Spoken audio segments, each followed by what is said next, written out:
Hi, welcome to Courageous Journeys. I'm Peggy Oliveira. Thanks for joining me today. Today I have a question from Teresa, and Teresa talked about something that comes up a lot for people, and I'd love to hear from you if this is something that you can relate to.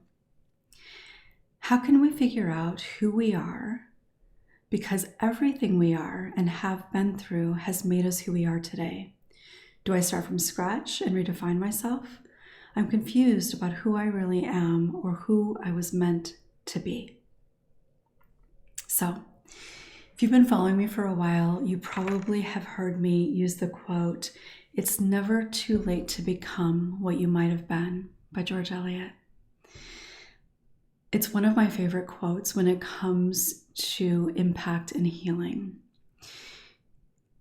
Because when I think about healing, when I think about trauma, wounding, even generally, we start out on this path of our life, however you want to think about what that path or how that path is defined or identified or created.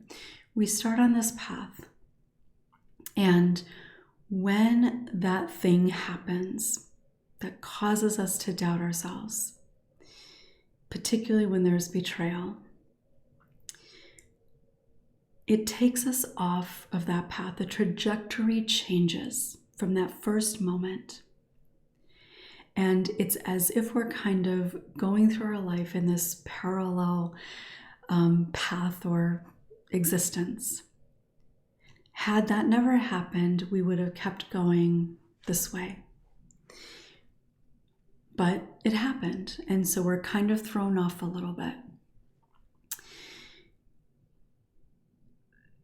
The idea that it's never too late to become what you might have been is about, for me, as I think about this,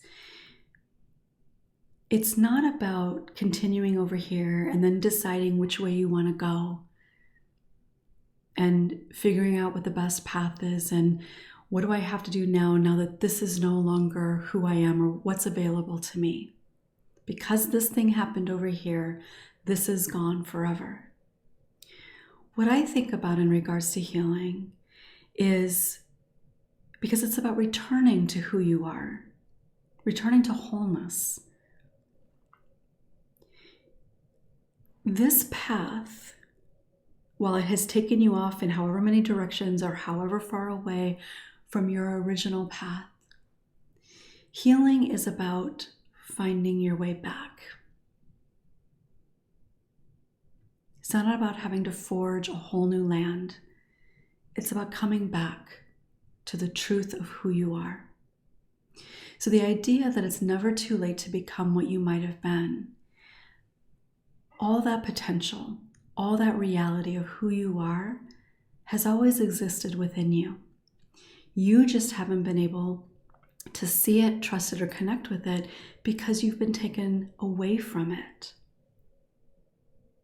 And all the healing that I talk about, no matter how I've talked about it, and it's changed a little bit over the years, the language that I use has changed a little bit, but it's always about returning to the truth of who you are. And so the idea of the abuse or whatever made you who you are, that's not how I think about it. I'm not suggesting that it's wrong or anything, but that isn't how I think about it. The abuse changes who you believe you are. Now, listen to me say that again. The abuse changes who you believe you are. Who you actually are is not changed. The potential, the strengths, the characteristics, that is inherent in who you are. And that never goes away. We lose touch with it. We lose sight of it. We believe that we have to keep searching for it, but it's already there. The abuse does change us in many ways. It changes how we view the world, how we view ourselves. It changes how we experience the world around us. It strengthens certain qualities within us, even when we feel like that quality is not there at all.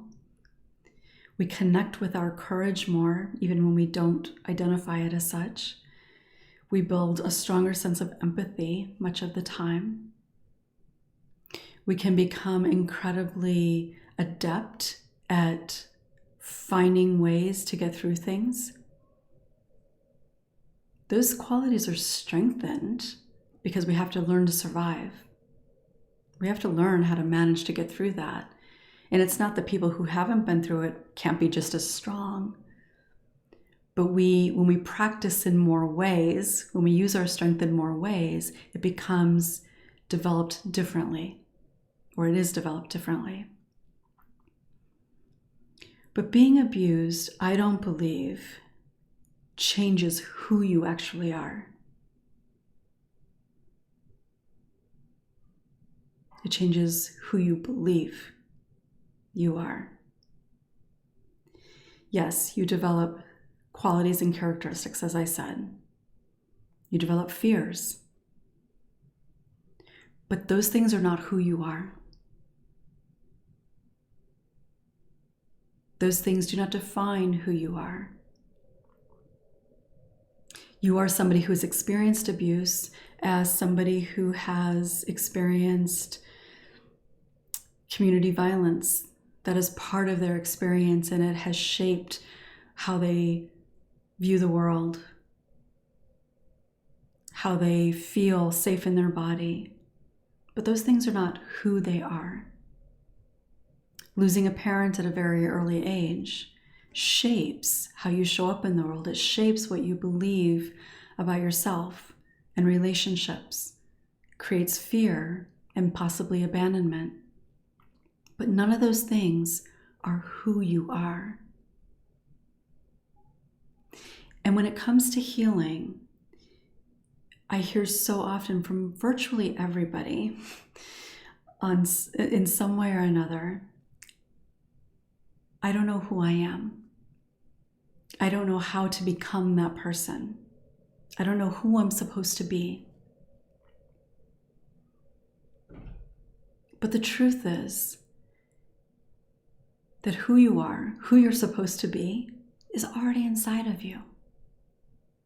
So I did a video as I was launching Returning to Wholeness, where I talked about this quite a bit, because I talked about the idea of what it means to return to wholeness. Healing, in large part, is about breaking through the facade of what you believe about who you are. Every practice, every experience helps chip away at who you believe you are. And every step of that process chips a little bit more away.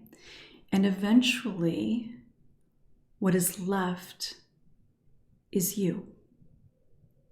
The same you that was here.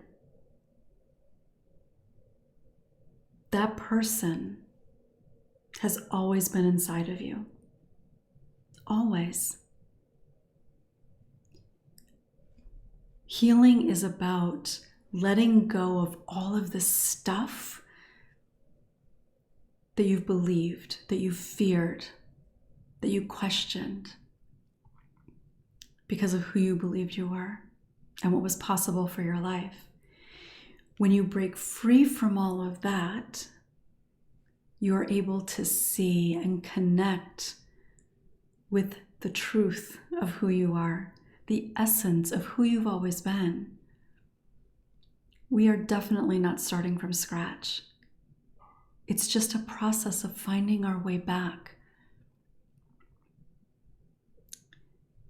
Who you're supposed to be, there isn't a person that you're supposed to be. There's a person that you are. So, to share a little bit about kind of what that means in a real life example. I used to refer to my healing as I'm a completely different person than I was. And to look at me in many ways, it does seem like I'm a completely different person. But who I am has not changed. This person always existed inside of myself. Always. The strength, the courage, the things that I like and don't like. Of course, that shifts a little bit as we get older in time anyway, but that was not completely changed in the healing process.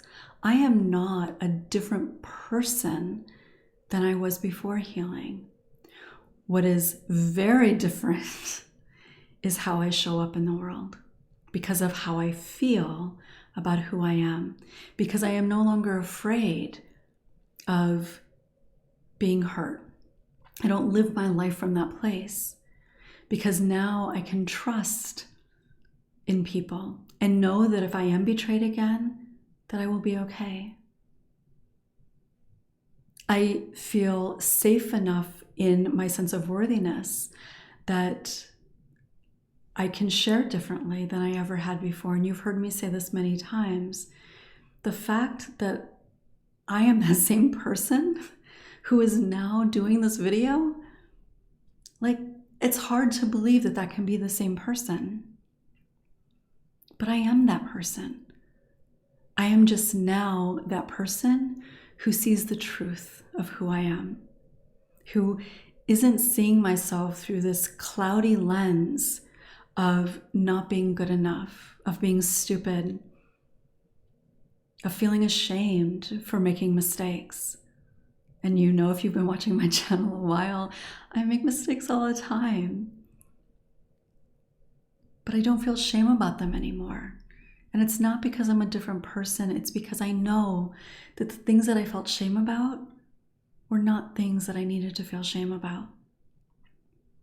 Not that I didn't have anything to feel bad about, because there were things that made sense that I felt bad about. But in being able to release the shame, I can own that. I can acknowledge that I've made mistakes. It's not always easy. Sometimes it can feel really vulnerable, and in vulnerability, things feel more challenging. But I can do that not because I'm a different person, but because I am grounded in the truth of who I am. Doesn't mean I don't still struggle. Doesn't mean I don't still question things at times. Doesn't mean that I always feel safe. But I know, because I have this grounded knowing, that even if I feel hurt about something, that I can get through it, that it doesn't define who I am. If I make a mistake, that's human and it doesn't immediately make me feel ashamed. That it's okay to try things, and that trying something, you don't have to be perfect at it. It doesn't define you as a failure. I feel fully grounded in that truth. Again, not because I've changed who I am, I've changed what I believe about who I am. I'm still that little girl, full of potential, even if I never believed that there was any potential there. I'm still that little girl that had dreams, even if she didn't know what they were. Even if I still don't necessarily know what they were. Because it's not about becoming somebody different. It really is about finding your way back to you, to your truth of your existence, who you are inside. Not what your role is, because that's something very different. Not the things that you do, because that's also different. Those things are not who you are. Those are parts of you. Those are things that you enjoy, things that you do for a living, things that scare you or excite you, but they are not who you are. So when you think about I don't know who I am. On a conscious level, in your mind, in your cognitive mind, you may not know who you are. And maybe some good news, you don't have to know who you are. You don't have to know who it is that exists inside of you. Because she or he will naturally be uncovered as you move through the healing process. On my website, I talk on one of the pages about together we will excavate your beautiful soul. And when I first wrote that, my husband was like, that's a very strange word to use. And I doubted myself, and so I didn't use it initially.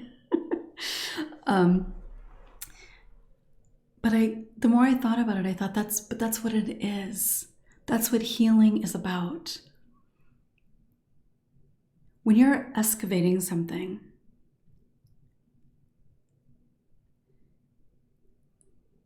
you're going through all the stuff around it, right? You're finding your way through. You're moving the dirt and the rocks around. I'm thinking about like digging for fossils and stuff. You're digging around. You're moving things out of the way. And much of the time you have to be very careful, right? Because you don't know what you're coming across. But eventually, you find what it is that you're looking for. Nobody had to go in later and bury it. Nobody had to do anything different on the way to get there. It's just a matter of moving the stuff out of the way that has buried the truth of who you are. And what that stuff is the beliefs and the fear. And so as you heal, as you let go of the shame, as you believe in your worthiness and surround yourself with people, whether that's one person or many people, with people who support you and encourage you, lift you up.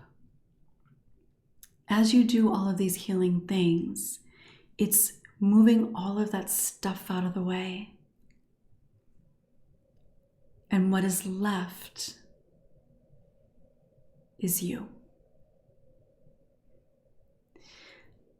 I hope that makes sense.